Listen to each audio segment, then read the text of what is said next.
अस्सलाम वालेकुम।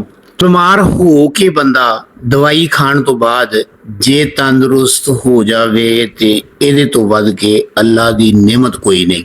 ਲੇਕਿਨ ਮੁਸੀਬਤ ਇਹ ਆ ਕਿ ਸਾਨੂੰ 10-10 ਸਾਲ 15-15 ਸਾਲ ਹੋ ਗਏ ਆ ਅਸੀਂ ਮਿਹਦੇ ਦੀਆਂ ਦਵਾਈਆਂ ਖਾਈ ਜਾਂਦੇ, ਅਸੀਂ ਗੈਸ ਦੀਆਂ ਬਦਹਜ਼ਮੀ ਦੀਆਂ ਦਵਾਈਆਂ ਖਾਈ ਜਾਂਦੇ, ਅਸੀਂ ਤੇਜ਼ਾਬੀਅਤ ਬਲੋਟਿੰਗ ਦੀਆਂ ਦਵਾਈਆਂ ਖਾਈ ਜਾਂਦੇ, ਅਸੀਂ ਫੈਟੀ ਲਿਵਰ ਦੀਆਂ ਦਵਾਈਆਂ ਖਾਈ ਜਾਂਦੇ, ਅਸੀਂ ਪੈਰ ਸੜ ਦੀਆਂ ਦਵਾਈਆਂ ਖਾਈ ਜਾਂਦੇ, ਠੀਕ ਹੀ ਨਹੀਂ ਹੁੰਦੇ। गैस बदहजमी सीने की जलन तेजाबीयत गुबार का सिर नूं चढ़ना सज्जे पासे पसलियां दे थले भार महसूस होना बोझ दर्द महसूस होना खाना खाण तो बाद जिसम का बिल्कुल निढाल ते ठंडा हो जाना थोड़ा जिहा खाना खांदियां सार ही इदां लगना जिद्दां बहुत कुछ खा लिया थोड़ा जिहा खाना खाण तो बाद ही इदां लगना जिद्दां इहदे पेट दे विच पता नहीं किन्ना असीं पा चुके हैं। पखाने का सही तरीके दे नाल ना आउणा जिगर दे उत्ते चर्बी आ जाना फैटी लीवर हो जाना पेट दे उत्ते चर्बी का चढ़ जाना इन्हां सारियां मसलियां दे वास्ते मैं जिहड़ा नुस्खा दस्सण लगा ये हो ही नहीं सकता कि ये नुस्खा तुसीं इस्तेमाल करो तो तुहानूं इन्हां मसलियां दे विच फायदा ना होवे। अल्लाह दे फजलो करम दे नाल इस तरह की दवाई तुसीं पहले नहीं इस्तेमाल कीती होएगी। ਇਹ ਉਹ ਨੁਸਖਾ ਵਾ ਜਿਹੜਾ ਸਾਡੇ ਕਲੀਨਿਕ ਦੇ ਉੱਤੇ ਹੁਣ ਤੱਕ ਸੈਂਕੜਿਆਂ ਮਰੀਜ਼ਾਂ ਨੂੰ ਸ਼ਿਫਾਯਾਬ ਕਰ ਚੁੱਕਿਆ। ਸਾਡੇ ਕੋਲ ਇਹ ਸਮਝ ਲਓ ਕਿ ਟਨਾਂ ਦੇ ਹਿਸਾਬ ਦੇ ਨਾਲ ਤਿਆਰ ਹੁੰਦਾ ਔਰ ਅੱਲਾਹ ਤਾਲਾ ਦੇ ਫਜ਼ਲੋ ਕਰਮ ਦੇ ਨਾਲ ਲੋਕ ਇਹਦੇ ਤੋਂ ਫਾਇਦਾ ਹਾਸਲ ਕਰਦੇ ਆ। ਕਾਗਜ਼ ਪੈਨਸਲ ਲਵੋ ਤੇ ਚੀਜ਼ਾਂ ਨੂੰ ਲਿਖ ਲਵੋ, ਠੀਕ ਹੈ, ਆਪੇ ਬਣਾਓ, ਇਸਤੇਮਾਲ ਕਰੋ, ਅੱਲਾਹ ਤੁਹਾਨੂੰ ਫਾਇਦਾ ਦੇਵੇ। ਜਦੋਂ ठीक हो जाओ वीडियो नूं शेयर करके तो मैनूं दुआवां दिओ, दुआवां तो फिर मेरा हक बनता ना, ठीक है जी। तो चलो चीज़ां नोट करो। सुक्का पुदीना 500 ग्राम, सौंफ 500 ग्राम, मुलट्ठी 500 ग्राम, रिवंद खताई 300 ग्राम, हल्दी 250 ग्राम, सुक्का धनिया यानी कशनीज 250 ग्राम, जीरा सफ़ेद 250 ग्राम, जंजबील यानी सुंड 250 ग्राम, दार चीनी 200 ग्राम, कासनी दे बीज यानी तुखम कासनी कहते हैं 200 ग्राम, 7 गलो 200 ग्राम, जी गलो होंगी ना बेल चढ़ी हुई वह 7 जो होंगे उन्होंने कहते 7 गलो। उस तो बाद काली मिर्च 150 ग्राम, मको दाना 150 ग्राम, मिश्री 1000 ग्राम, 7 पुदीना 15 ग्राम ते 7 अजवाइन 15 ग्राम।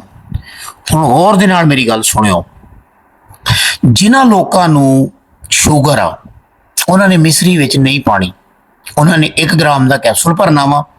सुबह दोपहर शाम खाना खाण तो 15-20 मिनट पहले पानी दे नाल खाना। ते जिन्हां लोकां नूं शुगर नहीं हैगी उन्होंने चाय वाला अद्धा चम्मच या 1 चम्मच मरज़ दी नौईयत के मुताबिक सुबह दोपहर शाम खाना खाण तो पहले खाना।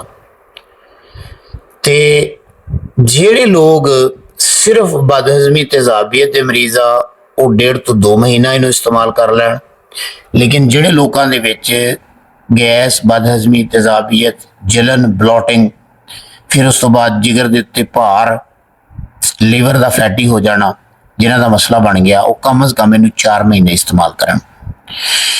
इस दवाई का कोई साइड इफेक्ट नहीं हैगा, तुसीं इहनूं इस्तेमाल करोगे तुहाडी जिंदगी बदलनी शुरू हो जाएगी। जिहड़े लोग कहिंदे आ कि साडा पेट फुलिया रहिंदा, ਜਿਹੜੇ लोग ਕਹਿੰਦੇ ਆ कि ਸਾਡੇ सिर ਨੂੰ गुबार चढ़ता ਰਹਿੰਦਾ, ਜਿਹੜੇ लोग ਕਹਿੰਦੇ ਆ कि ਸਾਡੀਆਂ ਅੱਖਾਂ ਭਾਰੀਆਂ ਰਹਿੰਦੀਆਂ ਤੇ ਥੱਕੀਆਂ ਹੋਈਆਂ ਰਹਿੰਦੀਆਂ, ਜਿਹੜੇ लोग ਕਹਿੰਦੇ ਆ कि ਸਾਡੇ ਗਰਦਨ ਦੇ ਪੱਠੇ ਖਿੱਚੇ ਰਹਿੰਦੇ ਆ, ਜਿਹੜੇ लोग ਕਹਿੰਦੇ ਆ कि ਸਾਡੇ ਲੱਤਾਂ ਦੀਆਂ ਪਿੰਨੀਆਂ ਗੋਡਿਆਂ ਤੋਂ ਥੱਲੇ ਥੱਕੀਆਂ ਰਹਿੰਦੀਆਂ, ਜਿਹੜੇ लोग ਕਹਿੰਦੇ ਆ कि ਸਾਡੇ ਪੈਰ ਮੱਚਦੇ ਰਹਿੰਦੇ ਸੜਦੇ ਰਹਿੰਦੇ ਆ ਅੱਗ ਬਲਦੀ ਰਹਿੰਦੀ ਉਹਨਾਂ ਦੇ ਵਿੱਚ, ਇਹ ਉਹਨਾਂ ਦੀ ਦਵਾਈ ਆ। समझ आई। ਜਿਹੜੇ लोग ਕਹਿੰਦੇ ਆ कि ਅਸੀਂ ਥੋੜਾ ਜਿਹਾ ਖਾਂਦੇ ਆ ਤੇ ਸਾਨੂੰ ਇਦਾਂ ਲੱਗਦਾ ਵੀ ਅਸੀਂ ਪਤਾ ਨਹੀਂ ਕਿੰਨਾ ਕੁ ਖਾ ਲਿਆ, ਇਹ ਉਹਨਾਂ ਦੀ ਦਵਾਈ ਆ। ਜਿਹੜੇ लोग ਕਹਿੰਦੇ ਆ कि ਸਾਨੂੰ ਖਾਦਾ ਪੀਤਾ ਲੱਗਦਾ ਨਹੀਂ, ਸਾਨੂੰ ਚੰਗਾ ਹੀ ਨਹੀਂ ਲੱਗਦਾ, ਇਹ ਉਹਨਾਂ ਦੀ ਦਵਾਈ ਆ। ਬਣਾਓ ਬਣਾ ਕੇ ਇਸਤੇਮਾਲ ਕਰੋ। ਅੱਲਾਹ ਤਾਲਾ ਤੁਹਾਨੂੰ ਅੱਲਾਹ ਦੇ ਫਜ਼ਲੋ ਕਰਮ ਦੇ ਨਾਲ ਸ਼ਿਫਾਵਾਂ ਦੇਗਾ, ਕਾਮਯਾਬੀਆਂ ਦੇਗਾ।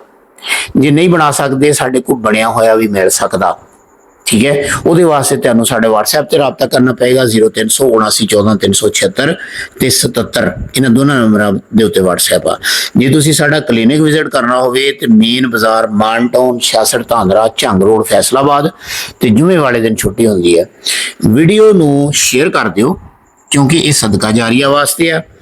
ਤੇ ਜੇ ਤੁਸੀਂ ਟਿਕਟੌਕ ਦੇ ਉੱਤੇ ਫੋਲੋ ਕਰ ਲਓ, YouTube ਦੇ ਉੱਤੇ ਸਬਸਕ੍ਰਾਈਬ ਕਰ ਲਓ, ਫੇਸਬੁੱਕ ਦੇ ਉੱਤੇ ਫੋਲੋ ਕਰ ਲਓ ਤੇ ਕਮੈਂਟ ਕਰਕੇ ਦੱਸੋ ਕਿ ਤੁਸੀਂ ਮੈਨੂੰ ਕਿੱਥੋਂ ਦੇਖ ਰਹੇ ਹੋ ਤੇ ਨਾਲੇ ਦੱਸੋ ਕਿ ਸਾਡੇ ਇਹ ਜਿਹੜੇ ਸਿਲਸਿਲੇ ਆ ਤੁਹਾਨੂੰ ਕਿੱਦਾਂ ਦੇ ਲੱਗ ਰਹੇ ਆ ਔਰ ਕੋਈ ਚੀਜ਼ ਸਾਡੀ ਦੱਸੀ ਹੋਈ ਤੁਹਾਨੂੰ ਫਾਇਦਾ ਵੀ ਕਰਦੀ ਆ ਕਿ ਨਹੀਂ। ਜਦੋਂ ਫਾਇਦਾ ਹੋ ਜਾਵੇ ਤੇ ਆਓ ਵੀਡੀਓ ਖੋਲੋ, ਕਮੈਂਟ ਕਰਕੇ ਦੱਸਿਆ ਕਰੋ ਤਾਂ ਕਿ ਕਿਸੇ ਹੋਰ ਦਾ ਫਾਇਦਾ ਹੋ ਜਾਏ, ਠੀਕ ਹੈ ਜੀ। ਤੇ ਇਨਸ਼ਾਅੱਲਾ ਤਾਲਾ ਅਗਲੀ ਵੀਡੀਓ ਜਿਹੜੀ ਹੋਣੀ ਆ ਉਹ ਹੋਣੀ ਆ ਐਚ ਪਾਇਲਰੀ ਵਾਲਾ ਜਿਹੜਾ ਸਾਡਾ ਮਾਇਆਨਾਜ਼ ਸ਼ਾਹਕਾਰ ਨੁਸਖਾ ਜਿਹੜਾ ਸਿਰਫ 5 ਮਿੰਟ 'ਚ ਮਿਹਦੇ ਦੀ ਦਰਦ ਖਤਮ ਕਰ ਦਿੰਦਾ, ਉਹਦੇ ਉੱਤੇ ਵੀਡੀਓ ਹੋਣੀ ਆ। ਤੇ ਤੁਸੀਂ ਬੈਲ ਦੇ ਆਈਕਨ ਨੂੰ ਪ੍ਰੈਸ ਕਰਕੇ ਨੋਟੀਫਿਕੇਸ਼ਨ ਔਨ ਕਰ ਲਓ ਤਾਂ ਕਿ ਜਿੱਦਾਂ ਹੀ ਉਹ ਵੀਡੀਓ ਬਣੇ ਤੇ ਤੁਹਾਡੇ ਕੋਲ ਪਹੁੰਚ ਜਾਵੇ। ਅੱਲਾ ਹਾਫਿਜ਼।